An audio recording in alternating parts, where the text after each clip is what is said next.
মানুষ দেখতে পাচ্ছে, এই রাজ্যের মানুষ সাক্ষী হচ্ছে যে সরকার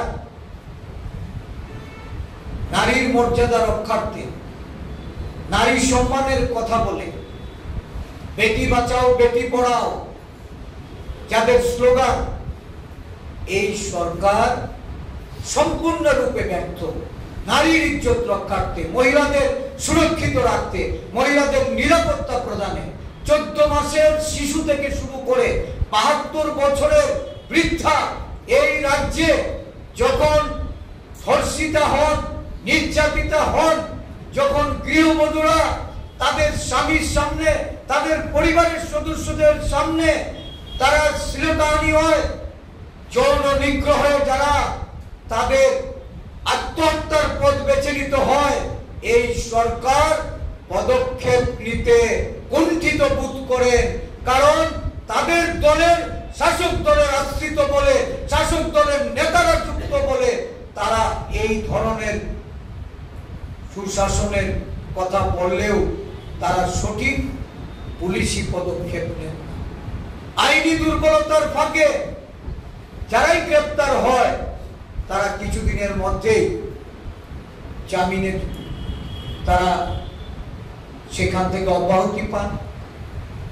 সাক্ষী বা তাদের বিরুদ্ধে যে পুলিশি তদন্তক্রমে যে তথ্য উঠে আসে, সেই তথ্যগুলি তারা ম্যানিপুলেট করে, ভয়ভীতি প্রদর্শন করে, সাক্ষী যেন প্রদান করে না করা হয় তার জন্য সেখানে একটা চাপ তৈরি করা হয়।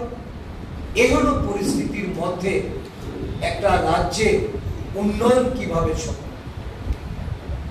উন্নয়ন বিমুখ সরকার প্রতিটা দপ্তর প্রকল্পের নামে কোটি কোটি টাকা আত্মসাৎ করে চলেছে। মানুষের উপর বিদ্যুতের মাসুলের বৃদ্ধির বোঝা চাপানো হচ্ছে। নতুন নতুন ফোন দিয়েছে, স্মার্ট মিটার, ওই আমাদের রিসেন্ট দেখলাম যে একটা ঘোষণা দেওয়া হয়েছে, বিজ্ঞপ্তি জারি করা হয়েছে, বিরাট অঙ্কের মাসুল বসানো হচ্ছে। রেগুলেটরি কমিশন এই বিষয়ে জনমতের উপেক্ষা করেই তারা চলছে।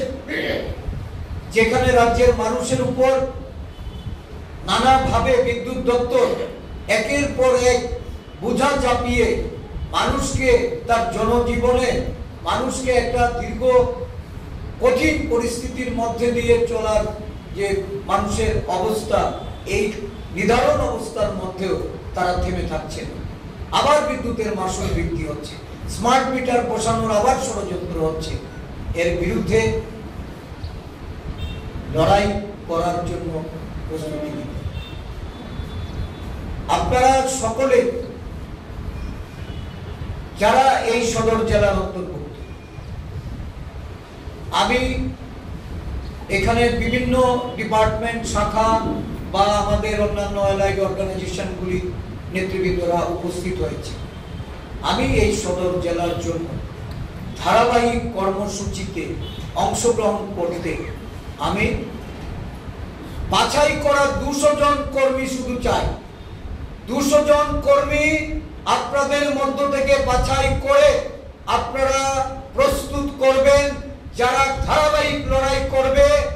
এই লড়াই এটা আগামী 2028 সাল অবধি যে পরিবর্তনের লক্ষ্যে আমরা যে লড়াই শুরু করতে যাচ্ছি, সেই লড়াইয়ের জন্য আপনাদেরকে নিয়োজিত করতে হবে। এই লড়াইটাই আমি আপনাদের কাছ থেকে প্রত্যাশা করি। লড়ার জন্য আপনারা প্রস্তুত আছেন কি?